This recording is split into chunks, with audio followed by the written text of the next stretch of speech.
One day, I was invited to go out to eat with a friend, and I came home fairly late, and my husband had already gone to sleep. My youngest was only 2 at the time. She woke up and she wanted me to lie down with her, so I did. And the next morning, I was woken by my children who came calling for me. Mummy, Mummy, Daddy's not waking up. I went to the bed and found my husband not responsive, and we called the ambulance. So what happens? He's not responsive. The ambulance comes. We take him to get a scan. They say that he's had a stroke and that there is brain damage and he's in a coma. And they don't know how long he'll be in the coma or what his state will be if he wakes up. So I'm sitting there. It's been 17 years of this man, a constant in my life, this beloved husband, wonderful father, mashallah, tabarakallah. My children are looking to me for answers. When is Daddy going to wake up? When is he coming home? When are you coming home? And I don't know what to tell them. So he's in the coma and the people start coming. They come with gifts. They come with dua. They come with Quran. They come with love. How wonderful people come into your life when you need them. And I'm sitting there. I'm the one who has to phone his mother. This is her youngest child. And I have to tell her, Mum, he's in a coma. They don't know whether he's going to wake up. I have to hear a mother's heart breaking. And I have to go through all the scenarios. What if he stays in a coma for 3 years? What happens then? You know, there's an interesting thing that people do when somebody is in a coma. They come and they tell you miraculous stories. I knew someone, they were in a coma for 6 months. Wallahi. And they woke up and they were fine. Sister, you'll be okay. Sister, I heard about someone whose husband was in a coma for 3 years. Wallahi. And when he woke up, everything was okay. They had another baby last year. They think this is comforting.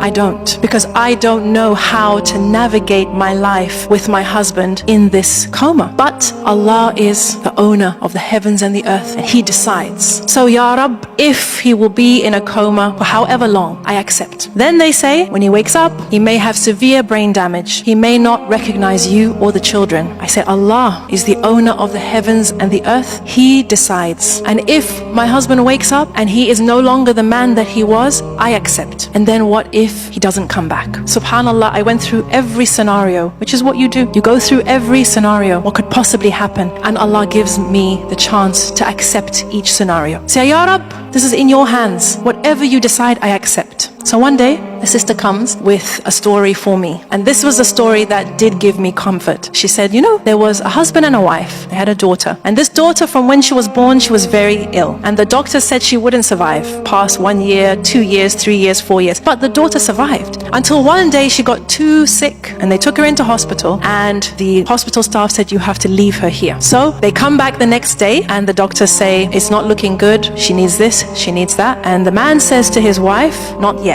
They come back the next day, the doctors tell them the prognosis. The man says to his wife, not yet. Then they come back the next day and the hospital staff tell them that their daughter has passed away. And the husband says to his wife, now. And they both fall into sujood of shukr. The hospital staff are shocked. Your daughter's just died. You're making sujood of shukr. What's happening here? And the parents explained and they said, Allah blessed us with this child for 5 years, 6 years, longer than the doctor said. We were blessed to know her, to love her, to get the ajr of caring for her, of making sure she was comfortable. This is something to be grateful for. And if Allah subhanahu wa ta'ala decides to take her back, we decided we would only embrace gratitude. We would truly embody Alhamdulillah ala kulli hal. So when after 2 weeks, I got the phone call and the doctor said that we tried to revive him, but your husband is no more. Your husband has returned to Allah. I said, Inna lillahi wa inna ilayhi raji'un. Thank you. I put down the phone and I went into sujood of shukr. Because of the 17 years, because of the 5 children, because of the love and the memories and the solace and the garment that I was blessed with for 17 years was on loan to me. Brothers and sisters, we